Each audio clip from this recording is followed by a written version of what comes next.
Hey, beautiful people. As always, let us know what time it is and what part of the world you're listening from. I love seeing our stories reach many hearts all over the world. Now, don't forget to like, share, and subscribe right now, because I wouldn't want to interrupt the magic once the story starts. Thank you, and let's dive in.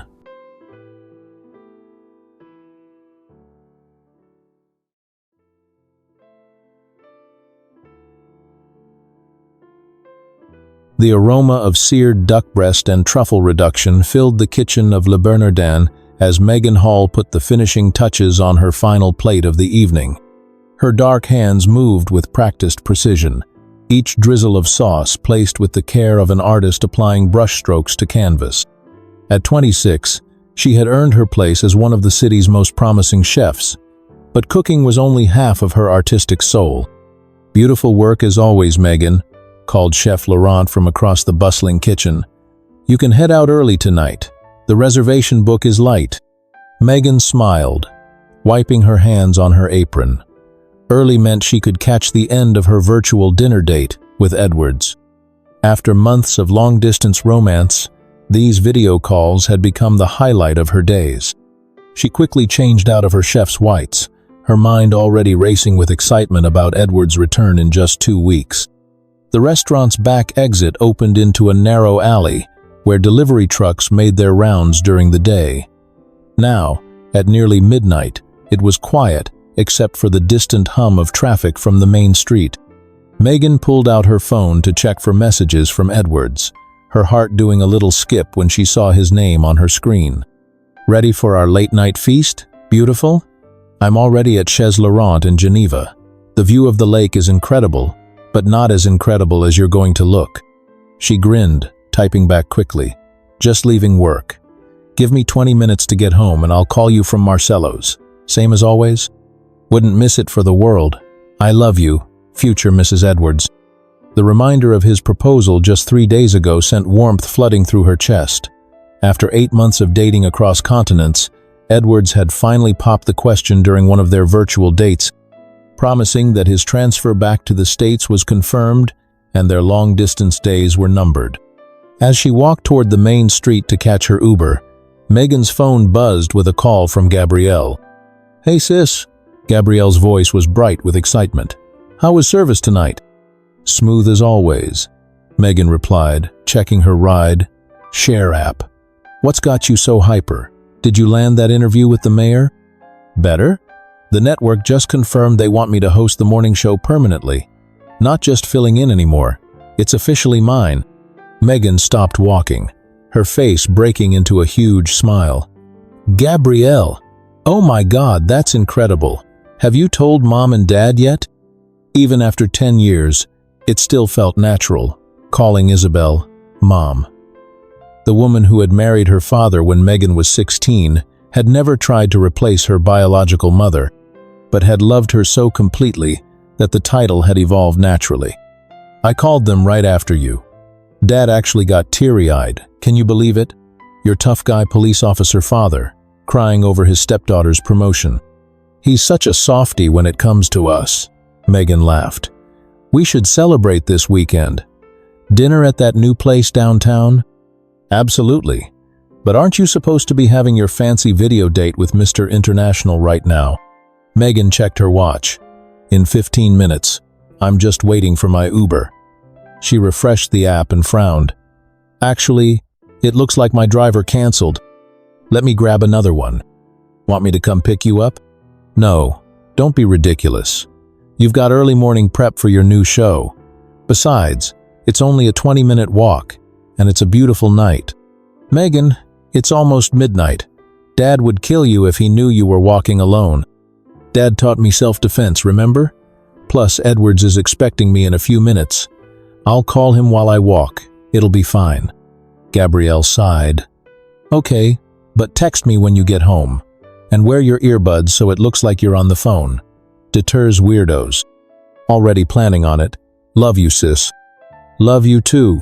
Congratulations on the engagement again, by the way. I still can't believe you're getting married to someone I've never actually met in person." Megan had heard this concern from Gabrielle multiple times, but she understood it came from love. "You'll meet him in 2 weeks when he gets back, and then you'll see why I fell for him." After ending the call, Megan began her walk home, dialing Edwards as she slipped her wireless earbuds in. The familiar sound of his voice made her smile instantly. "There's my beautiful fiancé," Edwards said, his voice warm despite the static of the international connection. "I'm already seated at my table. The waiter keeps giving me strange looks for talking to my phone. Tell him you're dining with the most gorgeous woman in New York." Megan laughed, turning onto the tree-lined residential street that led to her apartment. "I would, but then he'd want to see you, and I'm not sharing." Their easy banter continued as Megan walked, the familiar comfort of Edward's voice making the empty street feel less lonely. She described her day at the restaurant, while he painted pictures of Swiss mountain views and the chocolate soufflé he'd ordered for dessert. "I can't wait to do this in person again," Edward said softly. 2 weeks feels like forever." "It'll go by fast," Megan assured him, though she felt the same impatience. "And then we can start planning the wedding for real."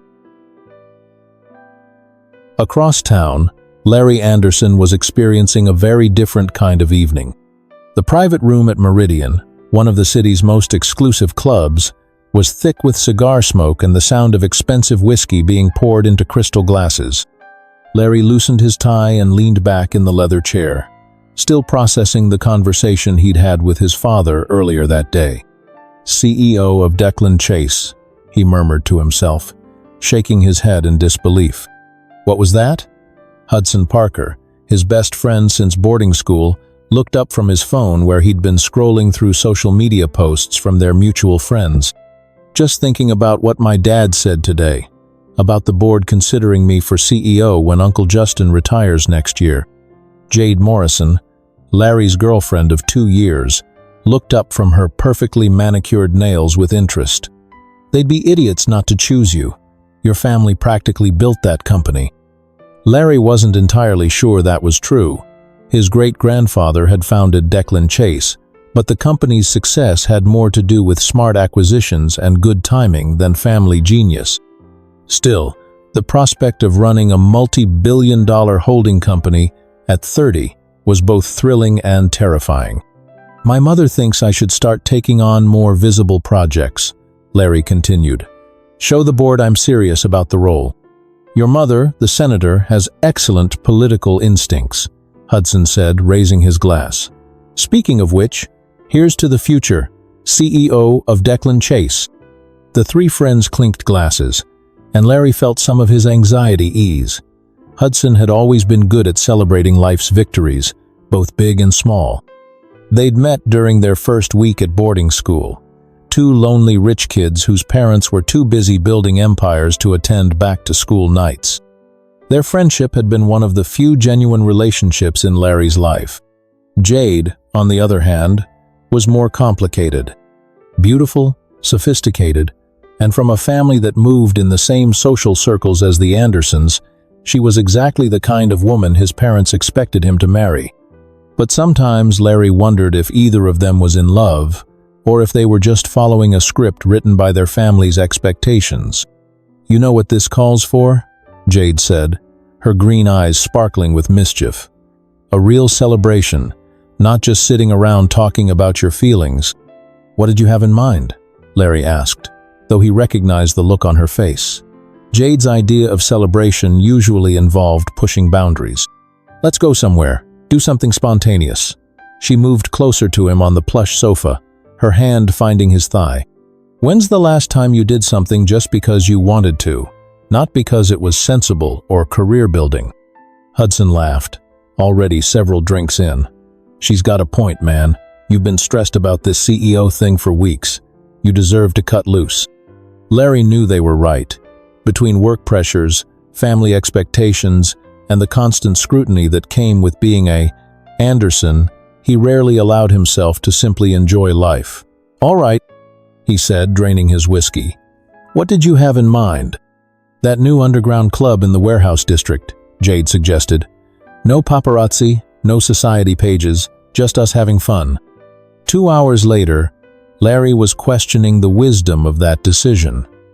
The underground club had been everything Jade promised: dark, exclusive, and completely off the radar of their usual social circle. But it had also featured cocktails that were more alcohol than mixer, and Hudson's definition of cutting loose had evolved into a competition to see who could drink the most without falling over. Hudson had lost that competition spectacularly and was now passed out in a corner booth while Larry and Jade tried to figure out how to get him home. "We should call his driver," Larry said, his own words slightly slurred as he attempted to lift Hudson's considerable dead weight. "At 2 in the morning?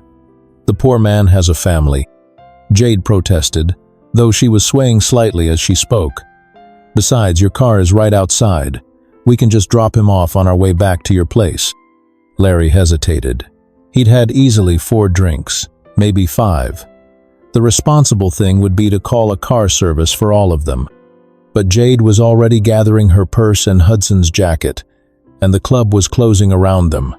Staff were cleaning tables and turning up the lights, the subtle signal that it was time to leave. "Come on," Jade urged, slipping her arm through Larry's. "It's like 15 minutes to Hudson's place. You've driven in worse condition than this." That was probably true. Their college years had featured far more reckless decisions, but Larry was 30 now, not 20. He had responsibilities, expectations, a future CEO position to protect. Then again, the streets would be empty at this hour, and Hudson was his best friend. He couldn't just leave him here. "Fine," Larry decided, hoisting Hudson's arm over his shoulder. "But we're taking the side streets, and you're helping me get him to the car." The valet brought Larry's black BMW around, and together he and Jade managed to pour Hudson into the back seat. Hudson mumbled something incoherent about needing water and promptly fell asleep again, his head lolling against the window. "See? Easy," Jade said, sliding into the passenger seat and immediately reaching for the stereo. "Now we can have some fun." Larry started the engine, his movements more careful than usual as he pulled away from the club. The whiskey had left him feeling loose and confident, but some rational part of his mind was still sending up warning signals. He should be more careful. He should have called a car. But Jade was already leaning over the center console, her perfume filling the car as she scrolled through music on his phone. "Play something good," she murmured, her hand finding his knee. "Something that matches the mood." "What mood is that?" Larry asked, though he was already relaxing into the drive. The streets were indeed empty, just as he'd predicted. Celebratory, spontaneous. Her hand moved higher up his thigh. Dangerous. The music Jade selected was low and sultry, something with a heavy bass line that seemed to pulse through the car's expensive sound system. Larry found himself driving a little faster than usual, the combination of alcohol and adrenaline making him feel invincible. In the back seat, Hudson continued sleeping peacefully, occasionally making soft snoring sounds. "You know what I love about tonight?" Jade asked, her voice taking on that sultry tone that usually meant trouble. "What's that?" Larry replied, though he was only half listening. The road ahead was clear and straight, lined with old oak trees whose branches created shadows in the headlights. "No one knows where we are. No cameras, no parents, no expectations." Her hand was moving again, tracing patterns on his thigh that were becoming increasingly distracting. "Just us." "And Hudson?" Larry pointed out, glancing in the rearview mirror at his unconscious friend. "Hudson's dead to the world," Jade laughed, and as if to prove her point, Hudson let out a particularly loud snore. "He won't remember any of this tomorrow." Larry was about to ask what exactly she thought Hudson might need to remember when Jade's hand moved significantly higher, and suddenly his attention was very much divided between the road and what she was doing. "Jade," he said, his voice catching slightly. "I'm driving." "I know," she purred, leaning closer so her breath was warm against his ear. "That's what makes it exciting." This wasn't the first time Jade had initiated intimacy in unconventional places. She seemed to get a thrill out of the risk, the possibility of being caught. They'd fooled around in his office, in restaurant bathrooms, once memorably in her parents' wine cellar during a dinner party. But this felt different, more dangerous. "Maybe we should wait until we get to your place," Larry suggested, though his body was already responding to her touch. "That's so boring," Jade complained, her fingers working at his belt buckle. "Live a little, Larry. When's the next time we'll have the car to ourselves?" She had a point. Between their busy schedules and the fact that they usually had drivers, opportunities for privacy were rare. And the road was still completely empty, stretching out ahead of them like a dark ribbon. What was the harm in a little fun? Larry's foot pressed a little harder on the accelerator as Jade's ministrations became more focused. The speedometer crept upward, 40, 50, 60, in a zone marked for 35. But the whiskey had made him feel invincible, and Jade's attention was making it hard to think clearly about anything except what was happening. "That's better," Jade murmured approvingly, noting his increased speed. "I love it when you're spontaneous." The tree-lined street flashed by in a blur of shadows and streetlights. Larry's hands gripped the steering wheel tighter as Jade's mouth replaced her hands, and suddenly driving seemed like a secondary concern. His eyes fluttered closed for just a moment, overwhelmed by sensation and alcohol and the thrill of doing something reckless. When he opened them again, the car had drifted slightly to the right, toward the sidewalk where the old trees created deep shadows. Larry jerked the wheel back to the left, his heart racing with a moment of panic. That had been close, too close. "Maybe we should," he started to say, but Jade cut him off. "Don't stop," she whispered against his skin. "We're almost there anyway." But they weren't almost there. Hudson's apartment was still at least 10 minutes away, and Larry was finding it increasingly difficult to focus on the road. The combination of alcohol, arousal, and speed was making his vision slightly blurry, his reactions slower than they should be. The speedometer hit 65. 3 blocks away, Megan was still deep in conversation with Edwards, their virtual dinner date having evolved into one of those marathon phone calls where time seemed to stop. She'd made it through the residential district and was now walking along the stretch of road that led to her neighborhood, lined with old oak trees and vintage streetlights. "So I was thinking," Edwards was saying, "maybe we should have the wedding in the spring, April or May. The weather would be perfect, and we could do something outdoors." "That sounds beautiful," Megan agreed, pausing at a crosswalk even though there was no traffic in sight. "Gabrielle would love to help plan it. She's been dropping hints about being maid of honor since the day we met." "And what about you? What do you want?" The question was simple, but it made Megan pause. What did she want? She'd spent so many months adapting to Edward's schedule, their relationship defined by time zones and video calls, and the constant promise that things would be easier when he came back. The proposal had been wonderful, but it had also felt inevitable, the natural progression of their long-distance love story. "I want us to be happy," she said finally. "I want to wake up next to you and make you breakfast and argue about what to watch on Netflix. Normal couple things." "Soon," Edwards promised. 2 more weeks, and we can start being a normal couple." Megan smiled, stepping off the curb as the walk signal changed. Her earbuds were working perfectly, Edward's voice clear and warm in her ears, blocking out the ambient sounds of the city night. She was so focused on their conversation that she didn't hear the engine approaching from behind her, didn't notice the car that was traveling far too fast for the residential street. "I love you," she told Edwards, the words carrying all the hope and excitement she felt about their future. "I love you too," he replied, "forever and always." The headlights caught her just as she reached the middle of the crosswalk. Larry saw her at the last possible second, a flash of movement in his peripheral vision as Jade's attention reached its crescendo and his eyes rolled back. By the time he looked up and realized what was happening, there was no time to brake, no time to swerve, no time to do anything except watch in horror as his car struck the woman in the crosswalk. The impact was sickening. A dull thud followed by the sound of broken glass as Megan's body hit the windshield before rolling over the roof of the car.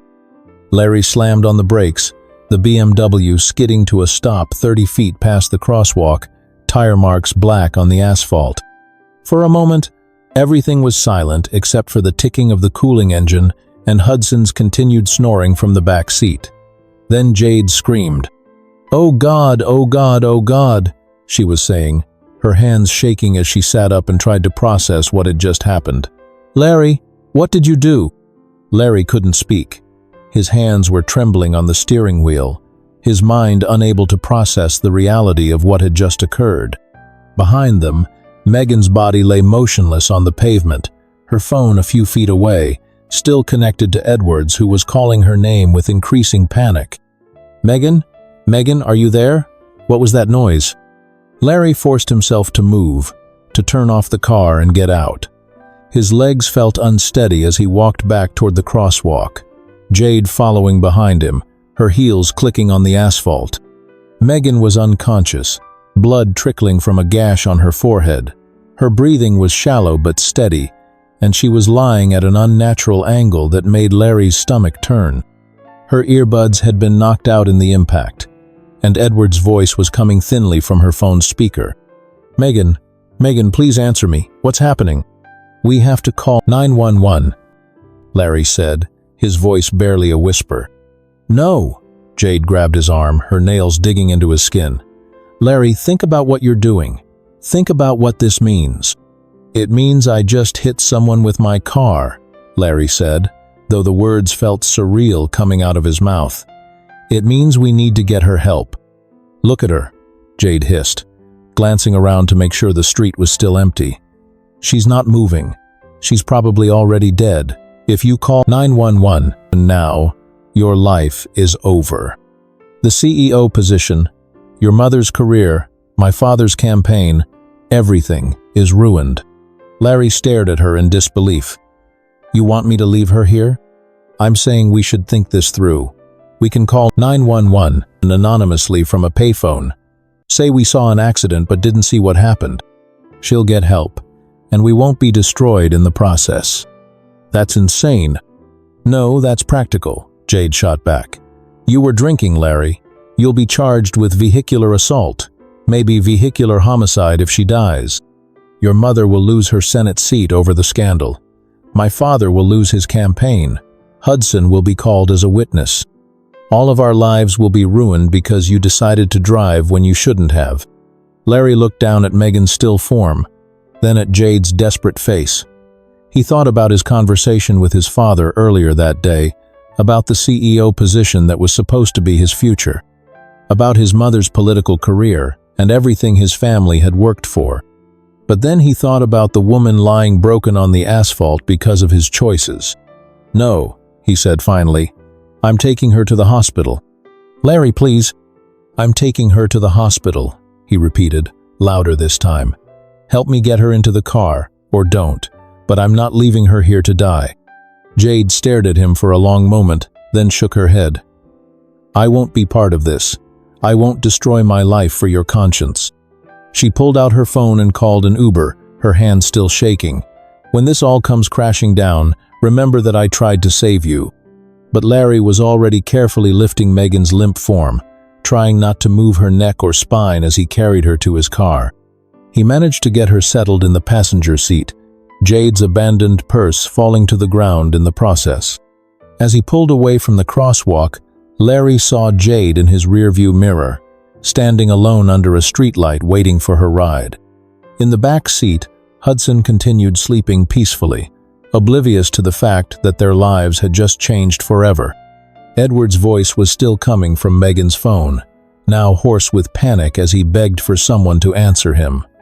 Larry reached over and ended the call, then dialed 911. 911, what's your emergency? I'm bringing someone to General Hospital, Larry said, his voice steady despite the chaos in his mind. Hit and run victim. She's unconscious but breathing. I found her on Maple Street. It was a lie, but it was the only way he could think to get Megan help without immediately destroying himself in the process. He'd figure out the rest later. The emergency room at General Hospital was a blur of activity as Larry carried Megan through the automatic doors. Within seconds, Medical staff had surrounded them, transferring her to a gurney and wheeling her away while firing questions at Larry. What happened? Did you see the accident? How long has she been unconscious? Larry stuck to his story. He'd found her on the street and brought her in. The nurses were too focused on Megan's condition to probe deeper, and soon Larry found himself alone in the waiting room, still in shock over what had transpired. Hudson had finally woken up during the drive to the hospital, confused and hungover but sober enough to understand that something terrible had happened. Larry had given him the same story he'd told the medical staff, and Hudson had accepted it without question, too concerned about Megan's condition to analyze the details. "You did the right thing," Hudson said now, sitting beside Larry in the uncomfortable plastic chairs. "Bringing her in. A lot of people would have just called 911 and left." Larry nodded, guilt eating at him. If only Hudson knew the truth. An hour later, a police officer arrived to take Larry's statement. Officer Johnny King was a solid, honest-looking man in his 50s, with kind eyes and a firm handshake. He seemed grateful that Larry had brought the victim in, and his questions were routine. Exactly what Larry had found, exactly where, exactly when. "Any idea what kind of vehicle might have hit her?" Officer King asked, pen poised over his notepad. Larry's mouth went dry. "No, sir. Like I said, I just found her there." "Of course. Well, you may have saved her life by getting her here so quickly. The doctors are still working on her, but they said the head injury could have been much worse if she'd been left on the street." As the officer left, Larry felt the weight of his deception settling over him like a lead blanket. He'd lied to a police officer, to hospital staff, to his best friend. But what choice did he have? Jade had been right about one thing. The truth would destroy everything he'd worked for. By the time Megan's family arrived, Larry had constructed a more detailed version of his story. He introduced himself to Wayne Hall as the Good Samaritan who'd found his daughter, and the gratitude in the older man's eyes made Larry want to disappear entirely. "Thank you," Wayne said, gripping Larry's hand firmly. "Thank you for bringing her in. I don't know what would have happened if you hadn't found her." Gabrielle and Isabel were equally grateful, treating Larry like a hero when he felt like the villain. They insisted he stay until the doctors could provide an update, refusing to let their daughter's rescuer leave without news. The news, when it came, was devastating. Dr. Patricia Reeves was a small woman with tired eyes and the careful demeanor of someone who delivered bad news professionally. She gathered the family in a private consultation room, and Larry found himself included despite his protests that he wasn't family. "Megan is stable," Dr. Reeves began, "but I need to prepare you for some difficult information. The impact caused significant trauma to her spinal cord. Specifically, there's been damage to the lumbar region that has resulted in paralysis from the waist down." The words hit the room like a physical blow. Isabel gasped and reached for Wayne's hand, while Gabrielle sank into a chair, her face pale with shock. "Paralysis," Wayne repeated, his voice hollow. "You mean she can't walk?" "Not currently, no. Now, I want to emphasize that spinal injuries can be unpredictable. With intensive physical therapy and time, there's always a possibility of some recovery. But I need you to understand that complete recovery would be unlikely." Larry felt sick. He excused himself and made it to the bathroom just in time to throw up everything in his stomach. When he returned, the family was asking about timelines and treatment options, their voices numb with shock. Megan remained unconscious for 3 days. Larry visited the hospital daily, ostensibly to check on the woman he'd rescued, but really driven by guilt and a need to see the extent of the damage he'd caused.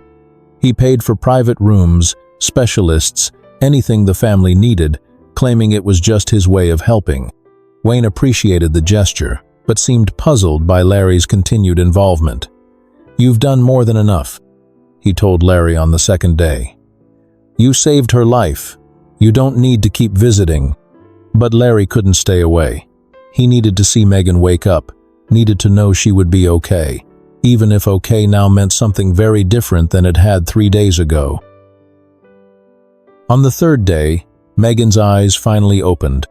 Larry was in the hallway when he heard Gabrielle cry out with joy. He watched through the door window as the family surrounded Megan's bed, tears streaming down their faces as they welcomed her back to consciousness. The joy was short-lived. Within minutes, Larry could see that something was wrong. Megan was trying to move, her face contorting with confusion and then terror as she realized she couldn't feel her legs. Her mouth opened in a silent scream, and then the sobs began. Deep, gut-wrenching sounds that carried through the hospital walls.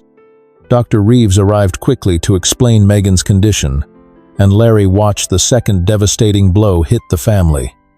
This time, Megan was awake to receive it. For 2 days after that, Megan refused to speak to anyone. She lay in her hospital bed staring at the ceiling, tears streaming silently down her face, ignoring every attempt at conversation from her family, her doctors, or the well-meaning nurses who tried to encourage her. Larry continued his visits, though he stayed in the hallway now, watching through windows and listening to the family's worried conversations about counseling and therapy and how to help Megan process her new reality. On the 5th day, a man Larry didn't recognize arrived at the hospital with flowers and an engagement ring. He was tall, handsome, and well-dressed, with the kind of confident bearing that suggested success and privilege. This, Larry realized, must be Edwards. Larry watched from around the corner as Edwards entered Megan's room with a bright smile that faded quickly when he saw her condition. The conversation that followed was too quiet for Larry to hear, but he could see Edwards' face growing more uncomfortable by the minute. The man stayed for less than an hour before excusing himself, claiming jet lag and promising to return the next day. But Larry could see the truth in Edwards' expression. The shock, the disappointment, the barely concealed revulsion at seeing his beautiful, vibrant fiancée reduced to a broken woman in a hospital bed. Edwards did return the next day, and the day after that, but each visit was shorter and more strained than the last. On the third day, he didn't come at all. Instead, he sent flowers with a note that Larry couldn't read, but that made Megan break down in tears that could be heard throughout the ward. Wayne emerged from his daughter's room with murder in his eyes, crumpling the note in his fist. "Bastard," he muttered loud enough for Larry to hear. Absolute coward. That afternoon, Larry heard Gabrielle talking to Isabel in the family lounge about Edwards calling off the engagement. "He said he can't handle it," Gabrielle was saying, her voice thick with disgust. "Said he's not ready to spend his life with someone with her condition." "After everything she's been through," Isabel replied, tears in her voice. How could someone be so cruel? Larry felt another wave of nausea wash over him. It wasn't enough that he'd destroyed Megan's body. Now her heart was being broken as well, by a man who'd claimed to love her but couldn't see past her disability. That evening, Wayne finally managed to get Megan to speak. Larry was lingering in the hallway when he heard her voice for the first time since the accident. Broken, defeated, barely above a whisper. "He's gone, Dad. Edwards is gone. He said he can't. He can't marry someone like me. Sweetheart, I'm broken." The words were simple and devastating. "I'm broken, and he doesn't want broken things." Wayne's response was too quiet to hear, but Larry could see the older man's shoulders shaking as he held his daughter. Through the window, Larry watched Megan collapse into her father's arms, her sobs echoing through the hospital room and down the sterile hallway. Standing there in that moment, Larry Anderson realized that he hadn't just hit a woman with his car. He had destroyed a life, not just ended it, but broken it so completely that the pieces might never fit back together again, and everyone thought he was a hero. The guilt was suffocating, but beneath it was something else, a growing certainty that his life, as he'd known it, was over too, because Wayne Hall wasn't just any police officer. He was the kind of man who investigated hit-and-run accidents, who followed evidence and asked questions and didn't stop until he found the truth. And sooner or later, Larry knew, the truth would come out. Wayne Hall, who had been a police officer for 3 decades, had always been a thorough investigator, but when it came to his daughter's case, he became relentless. 3 weeks after the accident, he sat in his home office, surrounded by files, photographs, and printouts that painted a very different picture than the hit-and-run scenario everyone believed. The security footage from the traffic light 2 blocks from the accident scene had been the breakthrough. It showed Larry's BMW speeding through the intersection at 11:47 p.m., well above the speed limit for that residential area. More damning was the timestamp on the club's exterior camera, which showed Larry leaving with Jade and an obviously intoxicated Hudson at 11:35 p.m. Wayne spread the photos across his desk like a poker hand he was about to play. Larry Anderson, heir to one of the city's most powerful families, had been drinking and driving the night he found Megan. The timing made it impossible for Larry to have simply discovered her on the street. He had to have been the one who hit her. The knock on his door interrupted his brooding. Isabel entered with a cup of coffee and the worried expression she'd worn constantly since the accident.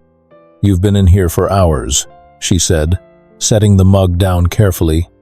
"Have you eaten anything today?" "I found him, Belle." Wayne's voice was quiet but filled with controlled rage. "I found the monster who hit our daughter." Isabel sank into the chair across from his desk, her hand flying to her throat. "Who?" "Larry Anderson, the same man who's been playing hero, paying for her private room." Wayne's laugh was bitter. "He's been coming to the hospital to admire his handiwork." "That's impossible. Larry saved her. He brought her to the hospital. Larry hit her with his car while driving drunk, then brought her to the hospital to cover his tracks." Wayne showed her the photographs and timeline he'd constructed. "Look at this. Security footage shows him leaving the club drunk, with his girlfriend and that friend of his who was passed out. Traffic cam catches his car speeding toward Megan's location. She was hit at 11:52, according to the 911 call." Isabel studied the evidence, her face growing pale. "Oh my God, Wayne, what are we going to do?" "I'm going to destroy him," Wayne said simply. "I'm going to make sure he pays for what he did to Megan." "But the investigation is closed. The case is marked as hit and run with no leads." "Then I'll reopen it. I'll present this evidence to the district attorney myself. Anderson money might buy a lot of things, but it won't buy him out of vehicular assault while intoxicated." Wayne was reaching for his phone when Isabel caught his hand. "Wait, we need to tell Megan first. She deserves to know the truth before this becomes public." The conversation with Megan was one of the most difficult moments of Wayne's life. He sat beside her hospital bed, still adjusting to seeing his vibrant daughter confined to the sterile room, dependent on machines and medical staff. The wheelchair beside her bed was a constant reminder of how much their lives had changed. "The man who's been visiting you," Wayne began carefully. "Larry Anderson. Honey, he's not who you think he is." Megan looked up from the physical therapy exercises she'd been doing with her hands. "What do you mean?" Wayne explained his investigation, showing her the photographs and timeline. He watched his daughter's face transform from confusion to disbelief to a cold, quiet rage that frightened him more than tears would have. "He did this to me," she said finally, her voice eerily calm. "And then he came here every day to watch me suffer. Megan, he took everything from me, Dad. My career, my mobility, my fiancé, my entire future." She was staring at the ceiling now, her hands clenched into fists. "And he's been pretending to be my savior. I'm going to make sure he pays for this. The DA will." "No."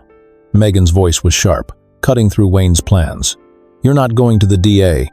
Sweetheart, this man ruined your life. He has to face consequences." "He will face consequences," Megan said, and something in her tone made Wayne's blood run cold. "But not the ones you're thinking of." 3 days later, Megan was released from the hospital. The Anderson family had covered all her medical expenses, which Wayne now understood was guilt money rather than generosity. Megan moved into the wheelchair-accessible apartment Wayne and Isabel had hastily prepared and began the long process of adapting to her new reality. She also began planning her revenge. The opportunity came 2 weeks later, courtesy of Jade Morrison's Instagram account. Gabrielle showed Megan the post during one of her visits, not realizing the connection between Jade and Larry. The photo showed Jade at some exclusive charity gala, looking stunning in a designer gown, laughing at something off camera. But it was the caption that made Megan's blood boil. Amazing evening raising money for spinal injury research. It's so important to support people who are learning to adapt to life's unexpected challenges. Some people discover the hard way that online relationships with strangers they've never really met aren't as solid as they thought. But every setback is an opportunity to grow stronger.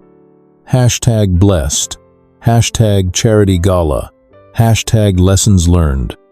The post had dozens of comments from their social circle. They were liking and sharing, unaware Jade was indirectly mocking Megan's situation as entertainment. "This witch," Gabrielle muttered, reading over Megan's shoulder. "She's talking about you and Edwards, isn't she?" Megan studied the photo more carefully. In the background, slightly out of focus, she could see Larry in a tuxedo, looking uncomfortable. So this was his girlfriend, the woman who'd been in the car that night, who'd watched Larry destroy another person's life and then mocked the victim on social media. "Gabrielle," Megan said quietly, "I need you to find out everything you can about Jade Morrison. Who she's dating, where she works, what her family does, everything." It took Gabrielle 3 days to compile a complete dossier on Jade and her relationship with Larry. Society pages, social media posts, business connections, it was all there, painting a picture of two privileged people who'd never faced real consequences for their actions. Megan spent another week crafting her plan. Then she made the call. Larry Anderson was having lunch at his club when his phone rang. He didn't recognize the number, but something compelled him to answer. "Mr. Anderson? This is Megan Hall. I think it's time we had a real conversation." Larry's hands were shaking when he hung up the phone. Somehow, Megan knew the truth. She'd been calm, almost cheerful, when she invited him to her apartment that afternoon to discuss their ongoing relationship. But underneath the pleasantries, there had been steel in her voice that terrified him. He considered calling his parents, or his lawyer, or just disappearing entirely. Instead, he found himself standing outside Megan's apartment at exactly 3 p.m., as requested. The woman who opened the door was not the broken victim he'd been visiting in the hospital.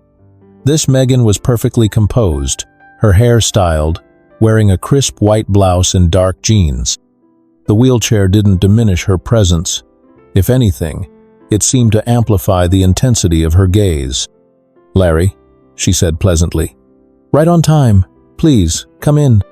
The apartment was beautiful, clearly expensive, with wide doorways and ramps that had been professionally installed. "Can I offer you something to drink?" Megan asked, maneuvering her wheelchair with practiced ease. "Coffee? Water? Something stronger? I imagine you might need it." Megan eyed. "Please sit."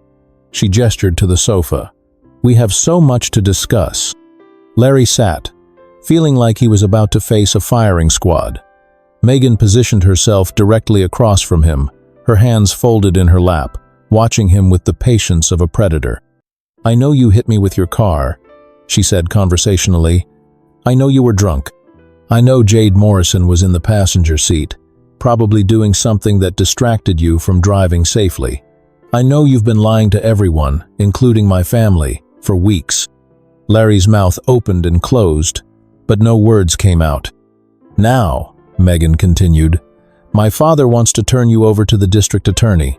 He has security footage, timeline evidence, everything needed to send you to prison for vehicular assault. Your mother's political career would be over. Your CEO position would evaporate. Your entire family would be disgraced." "Please." "But I told him not to do that," Megan said, her smile sharp as a blade. "Because I have a better idea." She reached for a manila folder on the coffee table and removed a document. This is a marriage contract. You're going to marry me, Larry Anderson. We'll live together as husband and wife until I can walk on my own 2 feet again. When that happens, if that happens, we'll divorce, and you'll be free to go back to your privileged life." Larry stared at the papers in shock. "You want me to marry you? I want you to give me back what you took from me. You destroyed my engagement, my future, my chance at a normal relationship. You made it so no man will ever look at me without pity. So now you get to be that man." "Megan, that's insane. We barely know each other." We know each other perfectly," Megan interrupted. "You're the man who destroyed my life while getting from his girlfriend. I'm the woman whose life you destroyed. That's all we need to know." Larry looked at the contract, his mind racing. "What if I refuse? Then I call my father, and he calls the DA, and by tomorrow morning you'll be under arrest. Your family's name will be splashed across every newspaper in the country. Senator's son charged hit and run. Anderson airfaces prison for drunk driving assault. How do you think that will play with the board at Declan Chase?" She was right, and they both knew it. Larry's life as he knew it would be over. "And if I agree to this arrangement, then it stays between us. Your secret is safe, your family's reputation is protected, and you get to keep your precious CEO position. All you have to do is play house with the woman you crippled until she's not crippled anymore." Larry studied Megan's face, looking for some hint of bluff or uncertainty. He found none. This woman had planned everything carefully, and she held all the cards. "There's one more thing," Megan added casually. "Your girlfriend posted something on social media recently. Something about people who date strangers online learning hard lessons. Something about setbacks being opportunities to grow stronger." Larry's stomach dropped. He'd seen Jade's post and been disgusted by it, but he hadn't realized Megan would see it too. "She was mocking me," Megan continued. "Mocking my relationship with Edwards, making jokes about my situation for her Instagram followers. The woman who was in your car when you hit me was laughing at my misery on social media. Megan, I had nothing to do with that post. But you're dating the woman who made it, which means you either approve of her behavior or you're too weak to control your girlfriend. Either way, it tells me everything I need to know about your character." She leaned forward slightly, her voice dropping to barely above a whisper. "So here's what's going to happen. You're going to go home and break up with Jade Morrison. Then you're going to come back here tomorrow and sign this contract. We'll be married within the week." "And if Jade doesn't take the breakup well?" Larry asked. Megan's smile was razor sharp. "That's not my problem, although I imagine it will be interesting to see how she reacts when she realizes her actions have consequences." The confrontation with Jade happened that evening at Larry's penthouse. He'd rehearsed what he was going to say, but nothing had prepared him for the reality of ending a 2-year relationship under these circumstances. "You want to what?" Jade's voice was shrill with disbelief. "Larry, you can't be serious." "I'm completely serious. We're done, Jade. This relationship is over." "Because of that crippled girl? Because of some ridiculous blackmail scheme?" The casual cruelty in her voice, calling Megan that crippled girl, crystallized everything Larry had been feeling. This was the woman who'd been in his car when he'd destroyed someone's life, who'd encouraged him to flee the scene, who'd mocked the victim on social media for entertainment. "Her name is Megan," he said quietly, "and she's not crippled. She's disabled because of something I did to her." "Something we did," Jade corrected. "I was there too, remember? And I'm the one who's been protecting you from the consequences. By encouraging me to leave her to die on the street? By being practical about an impossible situation." Jade was pacing now, her designer heels clicking on the marble floor. "Larry, think about what you're doing. You're going to throw away our relationship, your reputation, your entire future for some revenge fantasy? I'm going to do the right thing." "The right thing?" Jade laughed bitterly. "The right thing would have been to call 911 anonymously and drive away. But you had to play hero, and now look where we are. Look where we are. Larry repeated slowly. Jade, do you even feel bad about what happened to her? I feel bad that it's ruining our lives. That's not what I asked. Jade stopped pacing and stared at him. She's some random woman we've never met. Why should I feel guilty about an accident that wasn't my fault? It wasn't an accident. I was drunk, I was distracted, I was driving recklessly, and you were part of the distraction. So now it's my fault you can't multitask. The casual dismissal of responsibility, the complete lack of empathy for Megan's suffering, the reduction of a woman's destroyed life to an inconvenience. It all crystallized Larry's growing understanding of who Jade really was. You're right, he said finally. This is about choosing between you and her, and I choose to do what's right. Jade's face went through several expressions: shock, disbelief, rage, and finally cold calculation. Fine, she said, grabbing her purse. But don't come crawling back when this whole thing explodes in your face. And don't expect me to keep your secrets when the reporters start asking questions. Are you threatening to expose me? I'm telling you that loyalty is a two-way street. If you're not loyal to me, why should I be loyal to you? After she left, Larry sat alone in his penthouse, looking out at the city lights and thinking about the choice he'd just made. In the space of one conversation, he'd lost his girlfriend, committed to marrying a woman who hated him, and potentially signed away his freedom. But for the first time since the accident, he felt like he might be able to live with himself. The wedding was a small, tense affair, held in the courthouse with only immediate family present. Wayne Hall looked like he wanted to murder the groom, while Hannah Anderson appeared to be calculating the political damage of the situation. Isabel cried quietly, though whether from joy or sorrow was unclear. Gabrielle served as Megan's maid of honor and made no effort to hide her hostility toward Larry. The judge, unaware of the circumstances, offered cheerful congratulations that fell into dead silence. When he pronounced them husband and wife, Larry and Megan's kiss was perfunctory, more like a business transaction than a romantic gesture. Well, husband, Megan said as they left the courthouse, I hope you're ready for married life. I'm ready for whatever you have planned, Larry replied carefully. Good, because I have quite a lot planned. Moving in together revealed the true extent of Megan's preparations for war. She had systematically arranged their shared space to maximize Larry's discomfort while maintaining plausible deniability. The guest bedroom she'd assigned him was at the opposite end of the apartment from her room, accessible only through a narrow hallway that she could easily block with her wheelchair. The first morning of their marriage set the tone for everything that followed. Good morning, wife, Larry said as he emerged from his room to find Megan positioned perfectly in the hallway, reading a book. Good morning, husband, she replied without looking up. I trust you slept well? Very well, thank you. Excuse me, I just need to get to the kitchen. Oh, of course.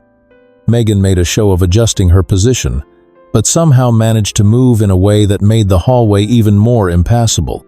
I'm so sorry. I'm still getting used to maneuvering in tight spaces. Larry stood there for a moment, recognizing the game for what it was. Take your time. I'll just wait here until you're ready. That's so thoughtful of you. Most people are so impatient with disabled individuals. The emphasis on disabled was subtle but clear, a reminder of what he'd done to her, delivered with sweet malice. Larry waited patiently for 5 minutes before Megan finally moved aside with an innocent smile. There we go. Sorry about that. In the kitchen, Larry discovered that Megan had rearranged everything to suit her new height requirements. The coffee maker was now on a lower counter, accessible from her wheelchair, but requiring Larry to bend awkwardly to use it. The mugs were stored in a cabinet that was convenient for Megan, but required Larry to kneel to reach them. I hope you don't mind, Megan said, wheeling into the kitchen behind him. I had to reorganize everything for accessibility. I'm sure you understand. Of course, Larry replied, crouching down to retrieve a mug, although I notice my things seem to have been stored in particularly difficult locations. Really? How strange. I tried to arrange everything as conveniently as possible. Larry found his coffee beans in a cabinet that required a stepladder to reach, while Megan's tea was stored at perfect wheelchair height. His cereal was in the pantry's top shelf. Her breakfast items were all within easy reach. "This is very convenient," he said dryly, climbing onto a chair to reach his coffee. "I'm so glad you approve. Marriage is all about compromise, don't you think?" Their daily routine became an elaborate dance of passive aggression and petty retaliation. Megan would accidentally park her wheelchair in doorways when Larry was in a hurry. Larry would leave his clothes just slightly out of her reach and then offer to help with exaggerated politeness.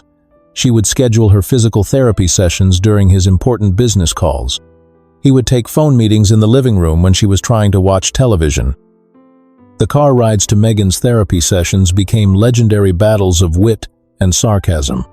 Larry had hired a driver after the accident, but Megan insisted he take her personally, claiming she needed the emotional support of her husband.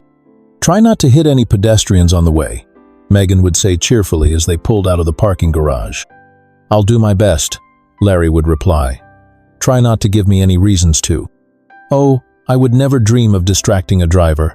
That would be so dangerous." "Yes, distractions while driving can have terrible consequences." "Indeed they can, although I suppose some people are more easily distracted than others.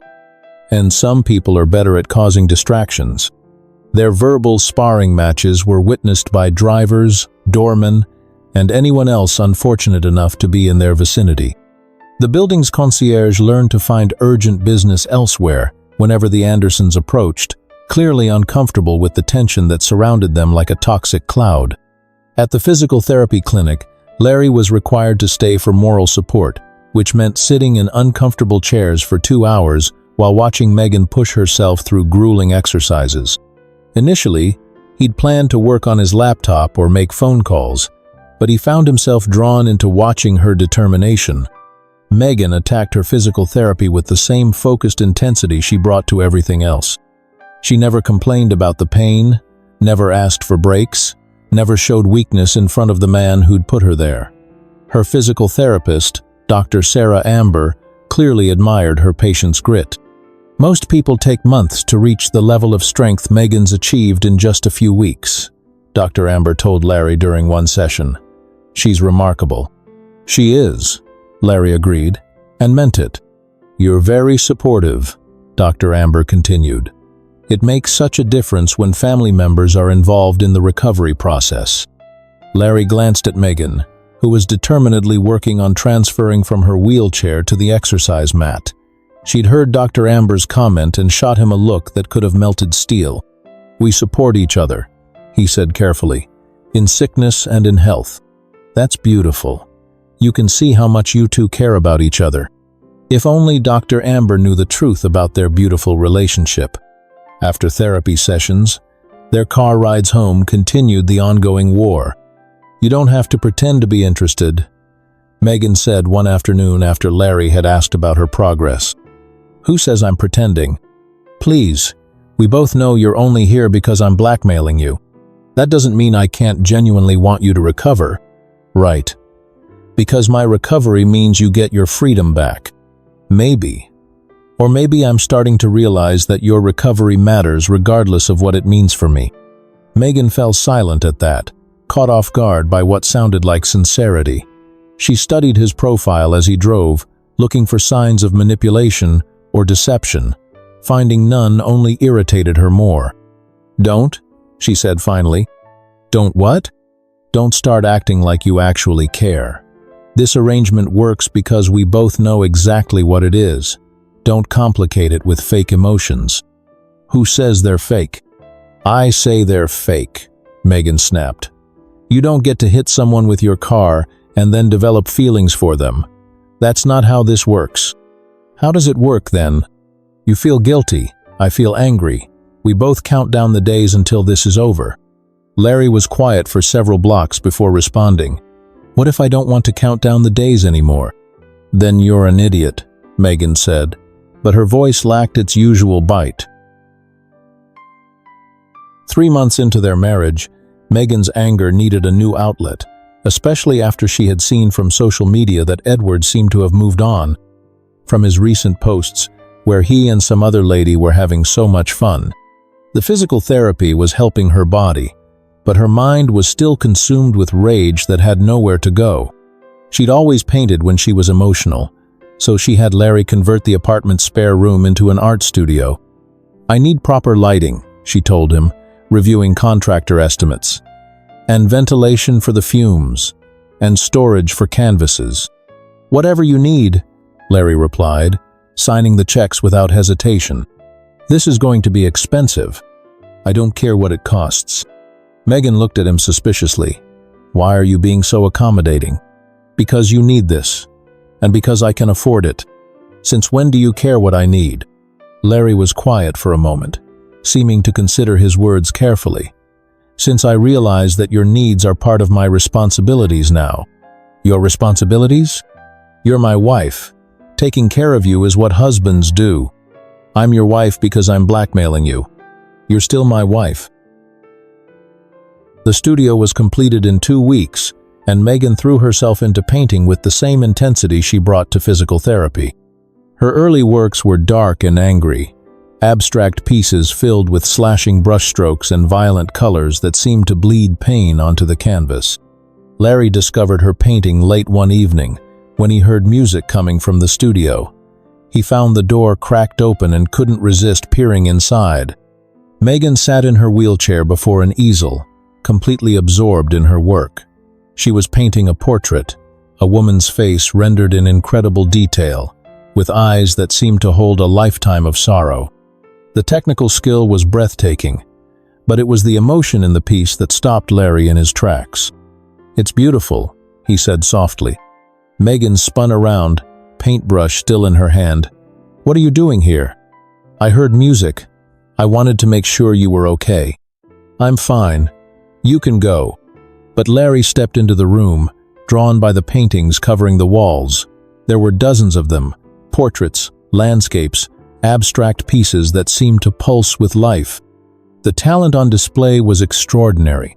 "Megan, these are incredible. You're incredibly talented." "Don't sound so surprised," she said defensively. "I'm not surprised you're talented. I'm surprised you're this talented and working as a chef instead of selling these." "Right. Because everyone's dying to buy art from the sad girl in the wheelchair." "No, because everyone should be dying to buy art this good, wheelchair or no wheelchair." Megan stared at him, caught off guard by what seemed like genuine admiration. "You don't know anything about art.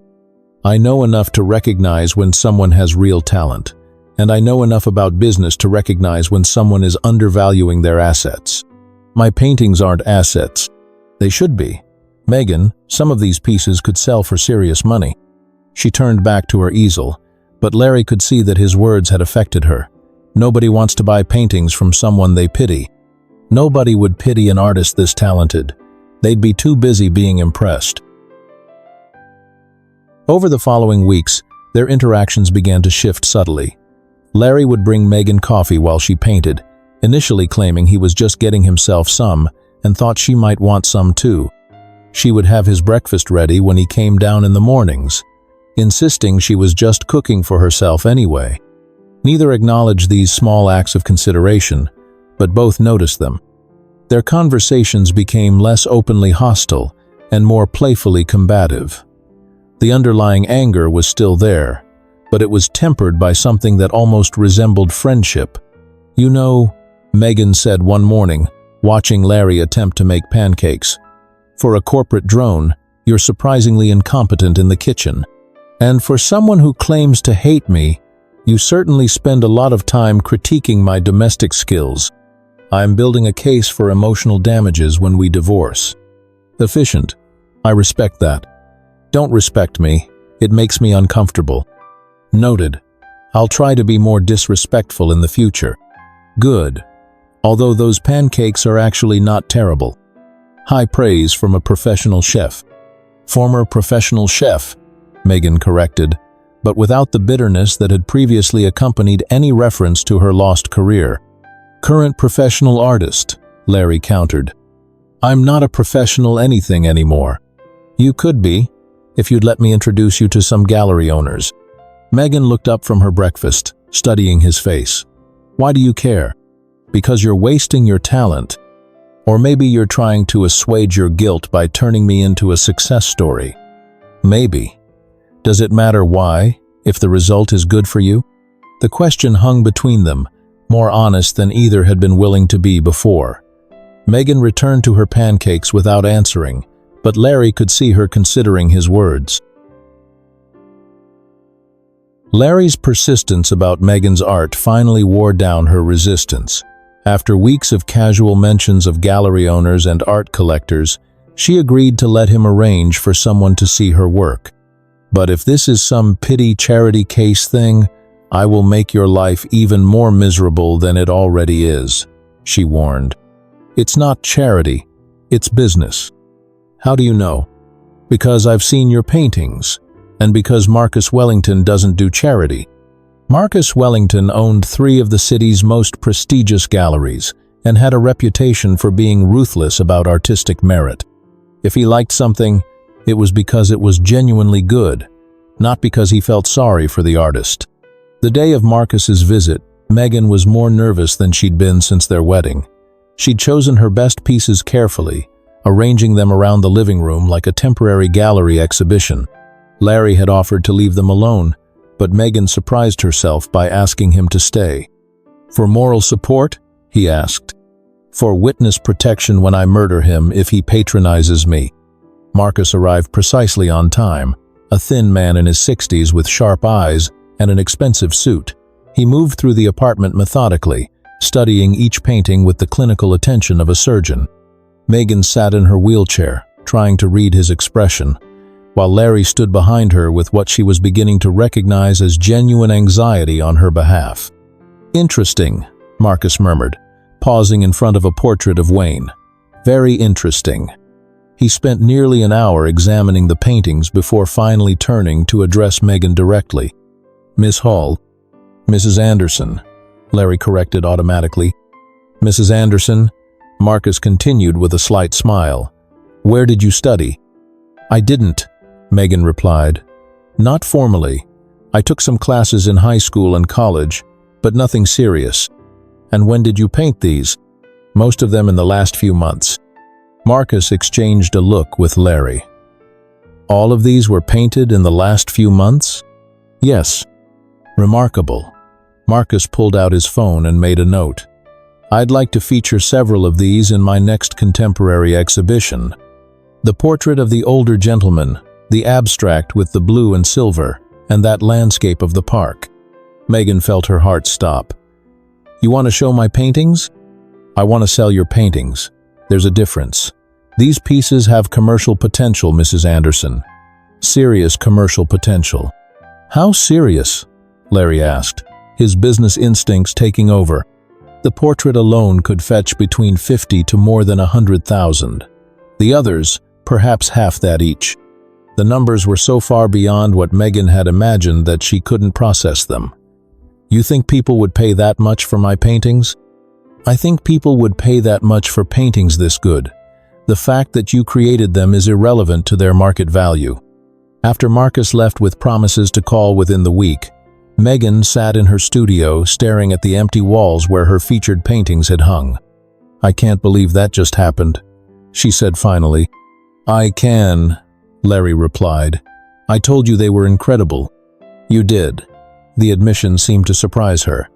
"I didn't believe you." "Why not?" "Because believing you would mean trusting you, and trusting you would mean forgetting what you did to me." Larry was quiet for a moment. "What if you could do both? Remember what I did and still trust my judgment about your art?"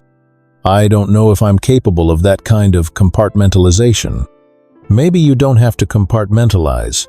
Maybe you can just let this be good news without analyzing what it means for us."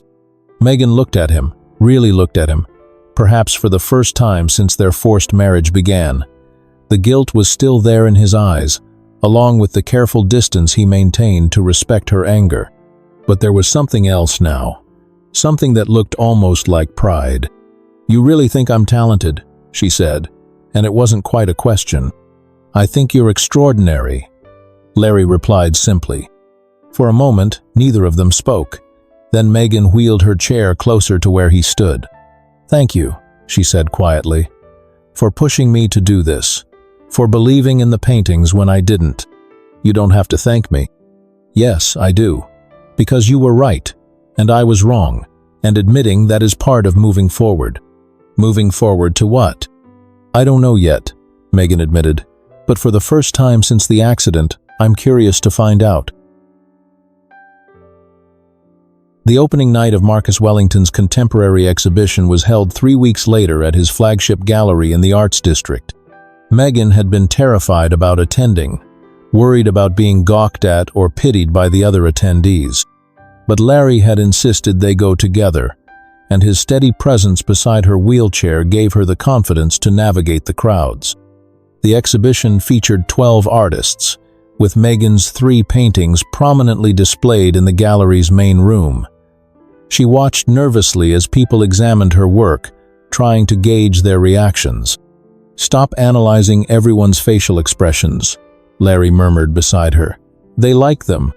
"How can you tell?" "Because 3 people have already asked Marcus about purchasing the portrait, and we've only been here an hour."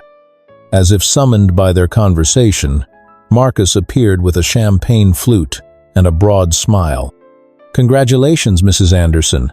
The portrait sold 20 minutes ago for $315,000. Megan felt the world tilt slightly. "It sold?" "To a private collector who's already asking about commissioning additional work. And there's significant interest in the other pieces as well."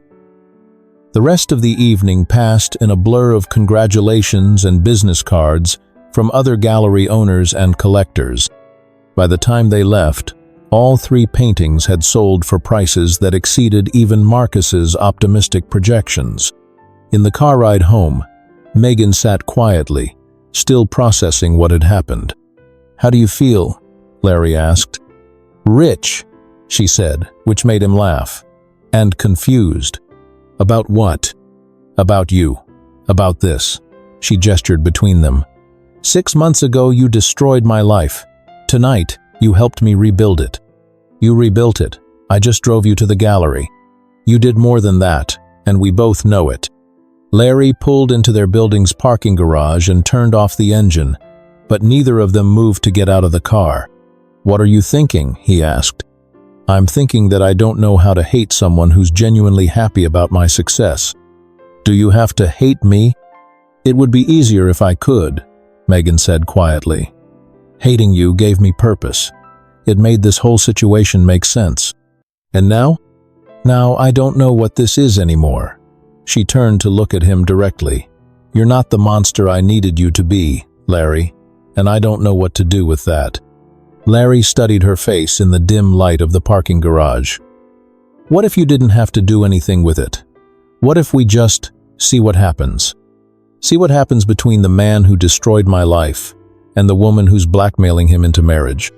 See what happens between 2 people who are married and are maybe, possibly, starting to like each other?" Megan was quiet for a long moment, considering his words. "I might not be ready to forgive you. I'm not asking you to. I'm not ready to trust you completely. I understand. But I'm also not ready to keep fighting a war that might not need to be fought anymore," she found herself saying. "What does that mean?" Larry asked. "It means that tonight, for the first time since the accident, I felt like myself again, the person I was before all this happened, and you were part of making that possible." Larry felt something shift in his chest, a loosening of the guilt and tension that had defined their relationship. "I'm glad. Don't get me wrong," Megan continued, but her tone was lighter now. "I'm still going to make your life difficult. I'm still going to block doorways and rearrange the kitchen and make sarcastic comments about your driving. I wouldn't expect anything less. But maybe it doesn't all have to be about revenge anymore. What could it be about instead?" Megan smiled, and for the first time since he'd known her, it reached her eyes. "We'll have to figure that out together, won't we, husband?" "I guess we will, wife." As they finally made their way into the building, Larry carrying Megan's purse and the small gift bag from the gallery. Both of them were quiet with their own thoughts. The dynamic between them had shifted irrevocably tonight, from purely antagonistic to something more complicated and potentially hopeful. In the elevator, Megan spoke again. "Larry? Yeah? Thank you. For tonight, for the studio, for believing in the paintings, for all of it. You don't need to thank me." "Yes, I do. Because whether this marriage is real or fake, whether we end up liking or hating each other, you helped me find myself again tonight. And that matters." The elevator doors opened to their floor, and as Larry pushed Megan's wheelchair down the familiar hallway, both of them were thinking the same thing. Their arrangement had started as a war, evolved into an uneasy truce, and was now becoming something neither of them had expected. They were becoming partners. Not necessarily romantic partners. Not yet, but partners nonetheless. Two people who had found themselves bound together by tragedy and were slowly discovering that their binding might not be purely punitive after all. As Megan unlocked their apartment door, she realized that for the first time since she'd woken up in the hospital unable to feel her legs, she was genuinely curious about what tomorrow might bring. And the man pushing her wheelchair, the man she'd married for revenge, was a part of that curiosity. "Welcome home, Mrs. Anderson," Larry said softly as they entered their shared space. "Welcome home, Mr. Anderson," she replied, and meant it. The war between them wasn't over. There were still too many unresolved feelings, too much pain and guilt and complexity for that.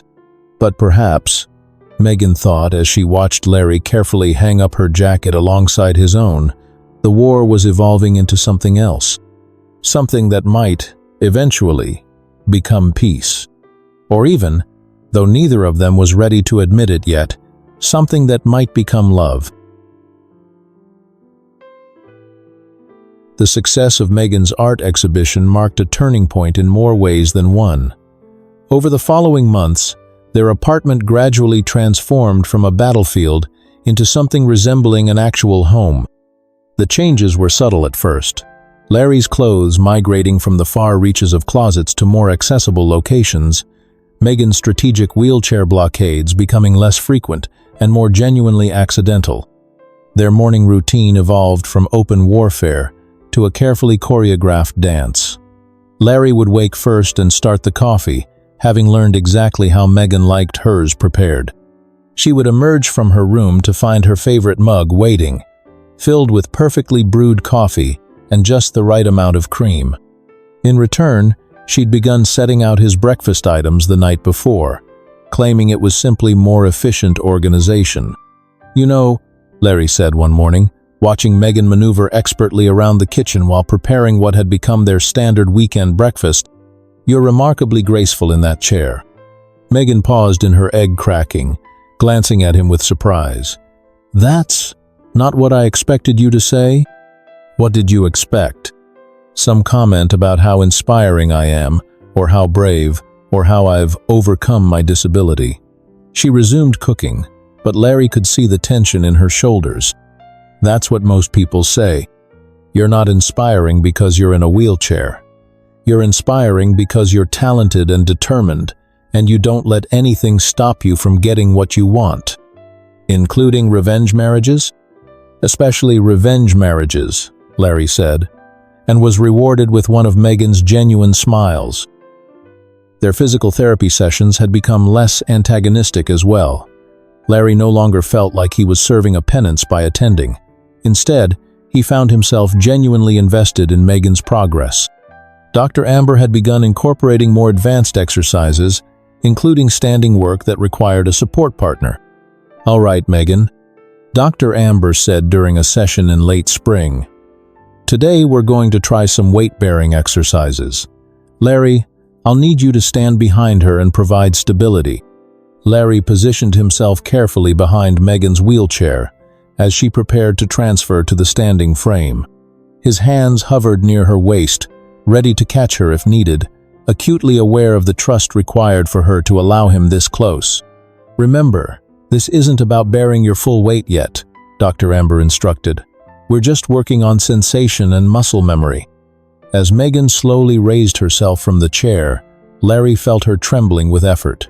Her breathing was controlled but labored, and he could see the intense concentration on her face in the mirror across from them. "I can feel something," she said suddenly, her voice filled with wonder. "In my left leg, I can actually feel something." Larry's hands instinctively moved to steady her, as excitement made her wobble slightly. "That's incredible, Megan." "Don't get too excited," Dr. Amber cautioned, but she was smiling broadly. "Sensation returning is wonderful, but it's just the first step. We have a long way to go."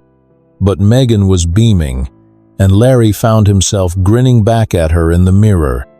For a moment, they weren't a victim and perpetrator forced into marriage. They were just two people celebrating a breakthrough. "I felt it, Larry," she said, turning in the standing frame to face him. "I actually felt my leg." "I know," he said softly. "I'm so proud of you." The word surprised both of them. Pride wasn't something that belonged in their arrangement, wasn't part of the careful emotional distance they'd been maintaining. But it was there nonetheless, genuine and undeniable. Their evenings began to change as well. Instead of retreating to separate spaces after dinner, they found excuses to spend time in the same room. Megan would paint in the living room instead of her studio, claiming the light was better. Larry would work on his laptop from the couch, saying his office was too cold. One rainy Thursday evening, they found themselves both reaching for the television remote simultaneously. "Sorry," Larry said, pulling his hand back. "You were here first." "We can watch something together," Megan said, then seemed surprised by her own words. "I mean, if you want to, you don't have to." "What did you have in mind?" "There's this new romantic comedy by Love in Chapters channel. If you haven't liked and subscribed to them, you should probably do so now as they drop amazing romantic stories. And trust me, you do not want to miss any, and everyone's been talking about them. But unless you don't like romantic—" "I love romantic comedies," Larry said quickly. "I mean, I don't love them, but I don't hate them. They're fine. We can watch whatever you want." Megan studied his face, looking for signs of martyrdom or politeness. Finding only genuine willingness, she queued up the movie. "Fair warning, I cry at everything. Like, everything. I cried during a commercial for insurance last week." "Noted. I'll pretend not to notice." As the opening credits rolled, they settled into opposite ends of the large sectional sofa, a careful distance between them. But as the movie progressed, Larry found himself genuinely entertained by Megan's commentary. "Oh, please," she said as the male lead made a typically romantic gesture.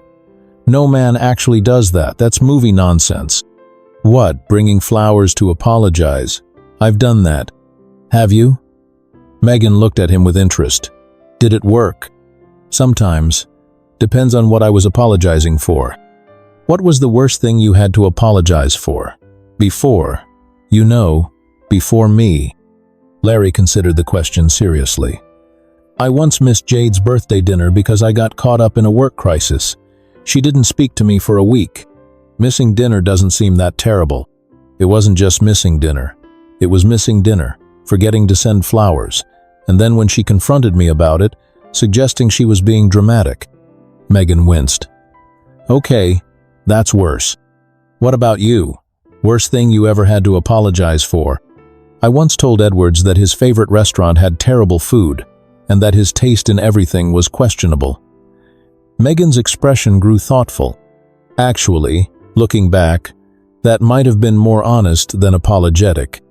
They fell quiet, both thinking about Edwards and how that relationship had ended.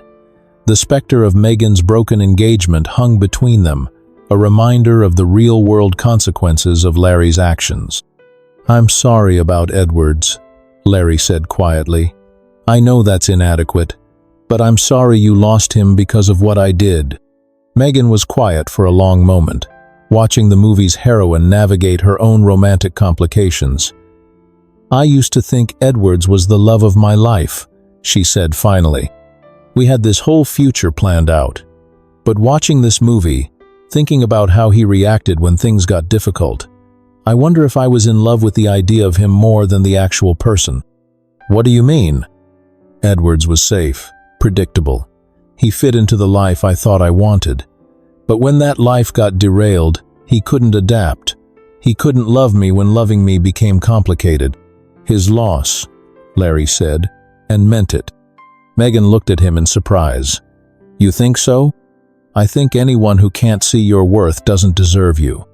The sincerity in his voice made something flutter in Megan's chest, a feeling she wasn't ready to examine too closely.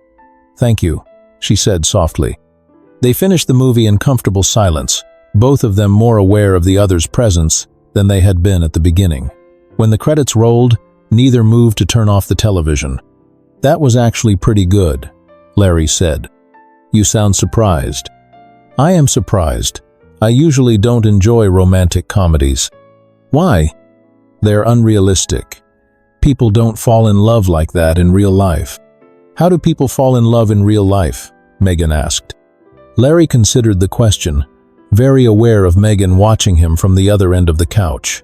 Slowly, I think, without realizing it's happening.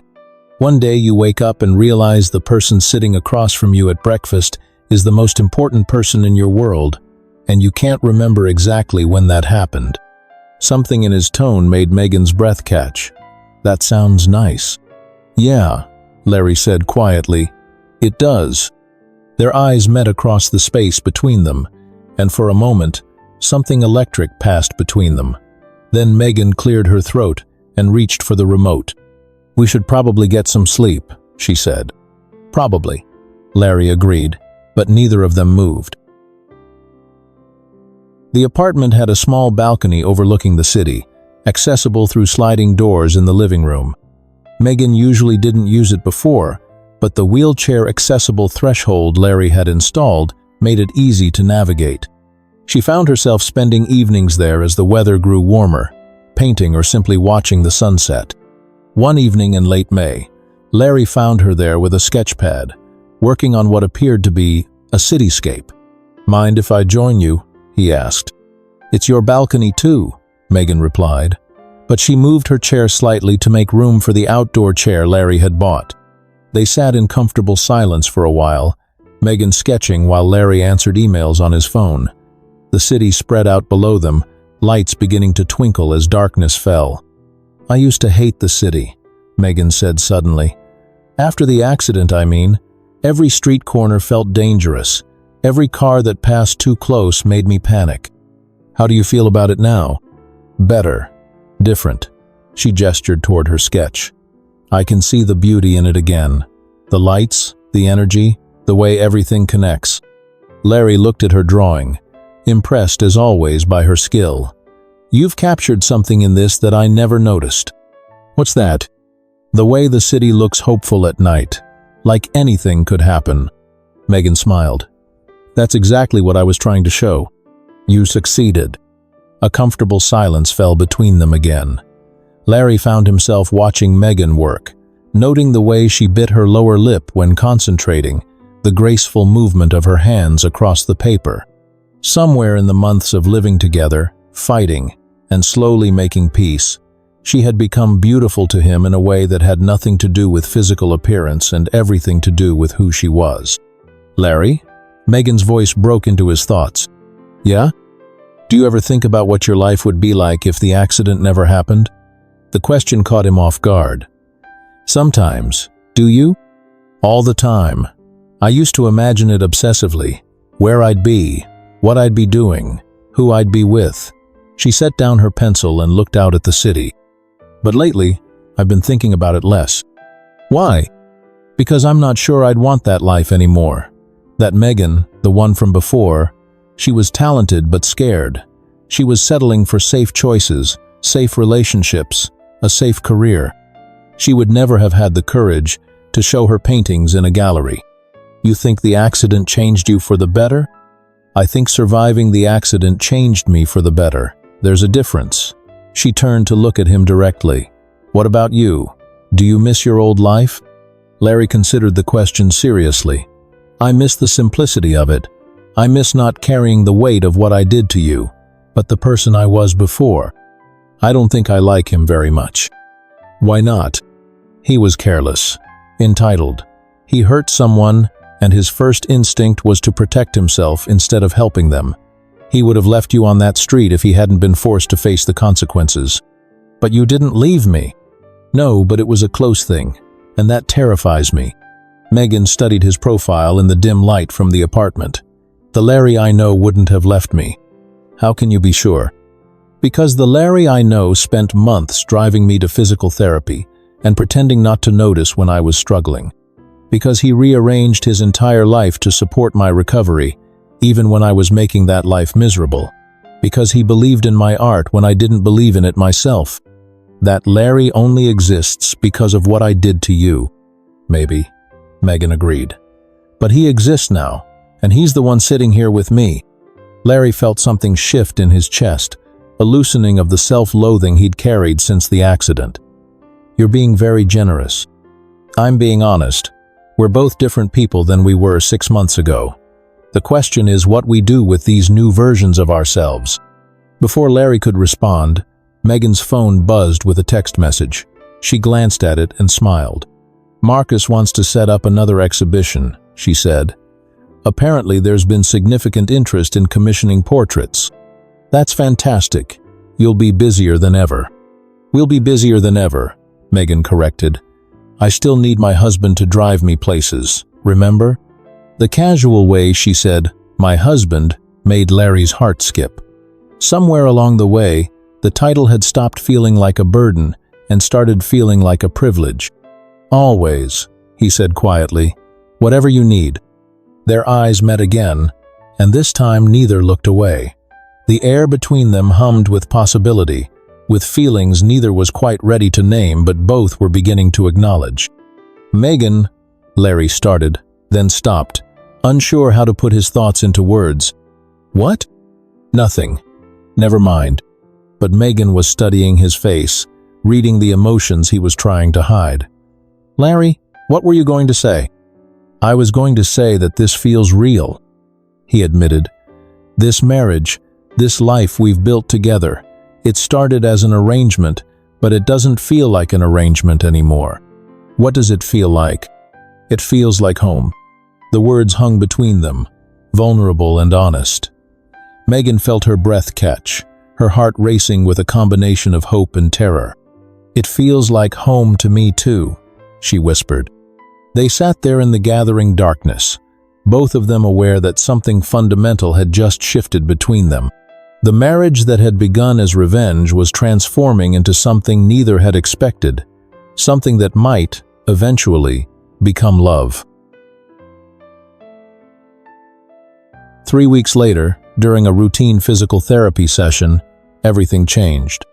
Megan had been working on balance exercises, standing with minimal support from the parallel bars, when Dr. Amber suggested she try taking a few steps. "Just small ones," Dr. Amber cautioned. "And don't put too much weight on your legs yet." Larry watched from his usual chair as Megan positioned herself carefully between the bars. She lifted her right foot, shifted her weight, and took a tentative step forward, then another, then a third. "Oh my God," she breathed, tears streaming down her face. "I'm walking. I'm actually walking." Larry was on his feet before he realized he'd moved, crossing the room to stand at the end of the parallel bars. "Megan, you're incredible. Look at you." She took 2 more steps, her movements shaky but determined, until she reached the end of the bars where Larry stood waiting. For a moment, they just stared at each other, both overwhelmed by the magnitude of what had just happened. "I did it," Megan said, her voice filled with wonder. "You did it," Larry agreed, and before he could stop himself, he reached out and cupped her face in his hands. "You did it." Dr. Amber cleared her throat diplomatically. "This is wonderful progress, but we need to take it slowly. Walking short distances with support is just the beginning." But neither Larry nor Megan was really listening. They were lost in each other's eyes, in the moment when everything they thought they knew about their future suddenly changed. Over the following weeks, Megan's progress accelerated. She graduated from the parallel bars to a walker, then to forearm crutches. Each milestone was celebrated by both of them, but underneath the joy was a growing tension neither wanted to acknowledge. The contract they'd signed specified that their marriage would end when Megan could walk again. Neither had expected that day to come so soon, or for its approach to feel so much like loss instead of liberation. Larry found himself watching Megan more closely, memorizing the way she looked when she laughed, the graceful movement of her hands when she painted, the determined set of her jaw when she tackled a difficult physical therapy exercise. He was falling in love with his wife, and she was about to become his ex-wife. Megan was struggling with similar feelings. Somewhere between the revenge and the recovery, Larry had become essential to her daily life, not just as a caregiver or driver, but as a partner.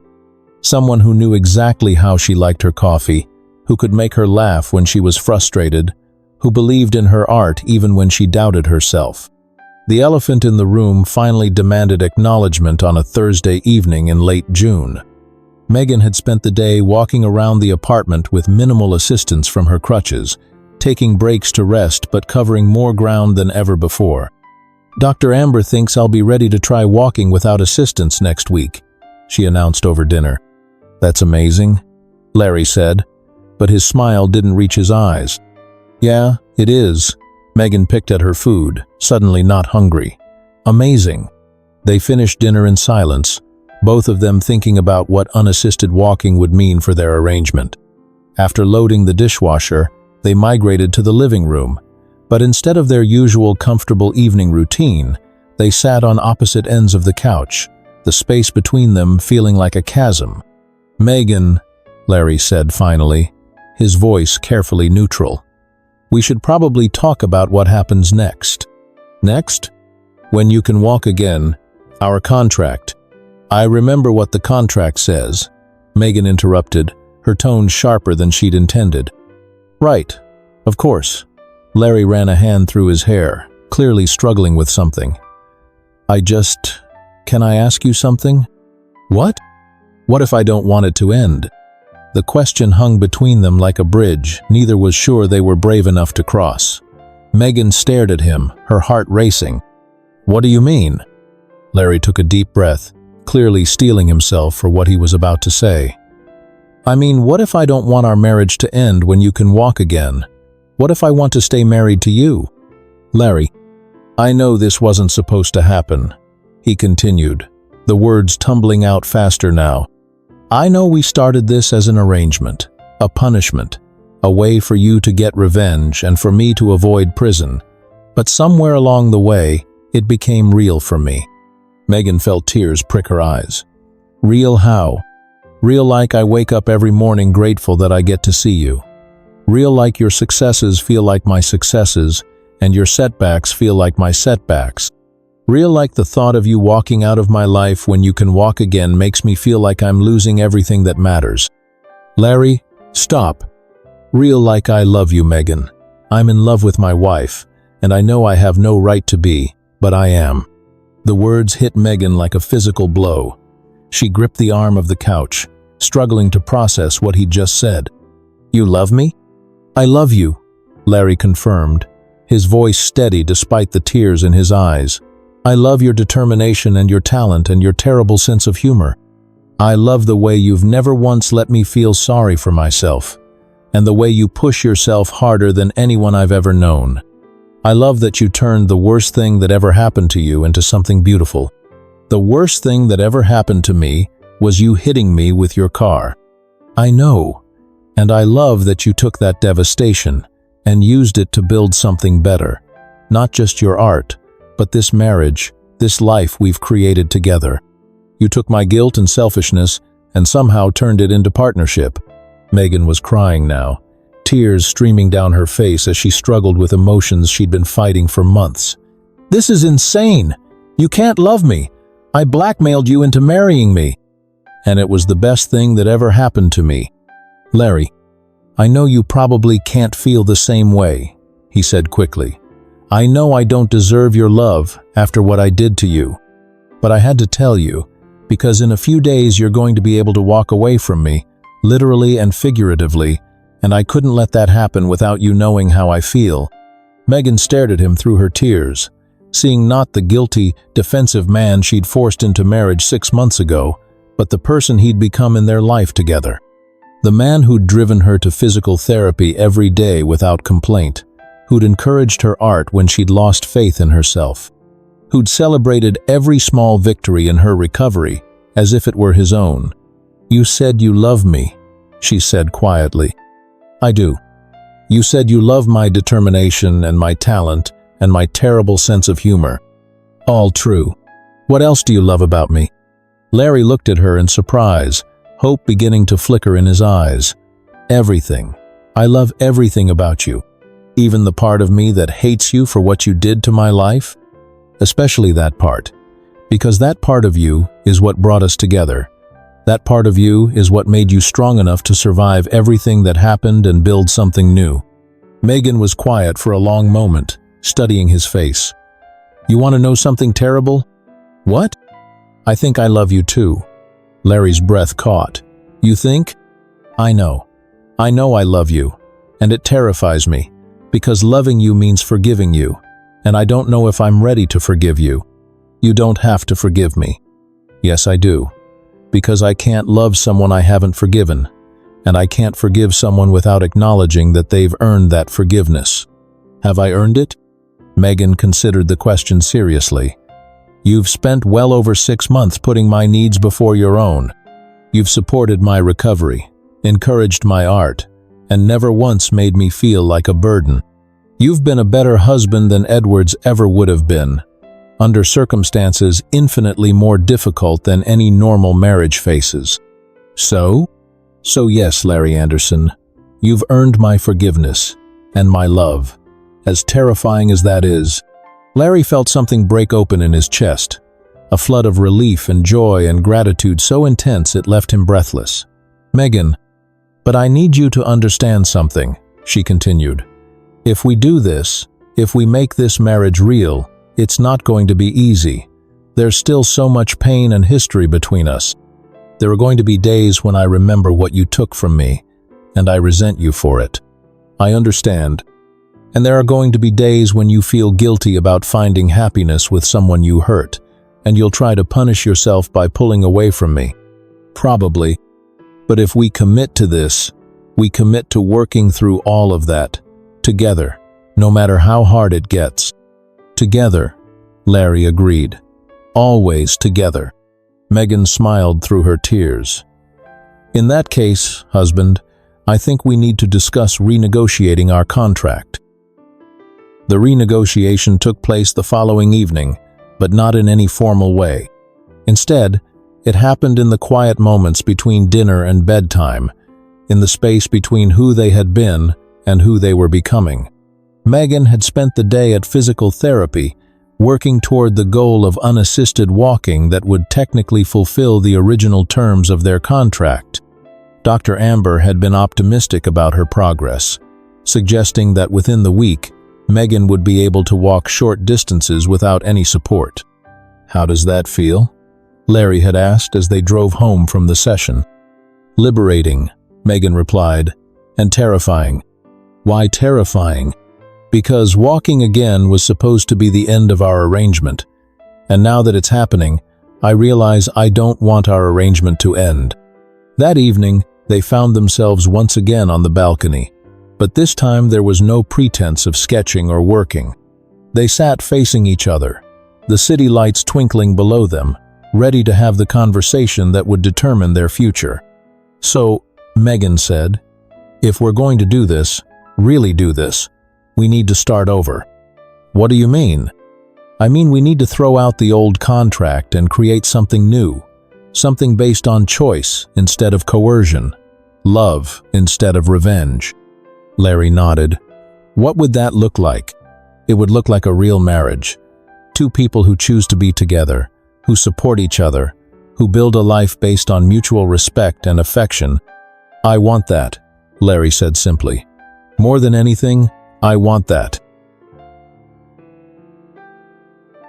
5 days later, in Dr. Amber's office, Megan took her first unassisted steps. She stood at one end of the parallel bars, Larry at the other, and walked the 10 feet between them without holding on to anything for support. When she reached him, she didn't stop. She walked straight into his arms, and he caught her, lifting her off the ground and spinning her around while they both laughed and cried. "I did it," she said, her arms wrapped around his neck. "You did it," he agreed, setting her down gently but not letting go. "So," she said, looking up at him with a smile that outshone the sun, "I can walk now." "You can. The original contract says we can get divorced." "It does. What do you think about that?" Larry cupped her face in his hands, his thumbs brushing away her happy tears. "I think we should write a new contract." "What kind of contract?" "The forever kind," he said, echoing the words she'd used months ago when she'd first demanded he marry her. "Forever sounds perfect," Megan said, and kissed him. It was their first real kiss as a couple who had chosen each other, and it tasted like hope and healing and the promise of a future neither of them had dared to imagine. Behind them, Dr. Amber was discreetly wiping her own eyes, having witnessed not just a medical recovery but a transformation of two broken people into something whole and beautiful and lasting. When they finally broke apart, Megan and Larry were both smiling through their tears. "So, husband," Megan said, "what do we do now?" "Now," Larry said, "we go home and start the rest of our lives." "Our real lives?" "Our real lives, together." And hand in hand, with Megan taking careful but confident steps beside him, they walked out of the physical therapy office and into their future. A future they had built from the wreckage of an accident, forged through months of conflict and healing, and chosen with full hearts and open eyes. Their love story had begun with the worst possible circumstances, but it had become something beautiful, not despite the tragedy that brought them together, but because of how they had chosen to transform that tragedy into something meaningful. They had learned that sometimes the worst beginning can lead to the most beautiful ending, and that love, real, lasting, transformative love, can grow in the most unlikely soil.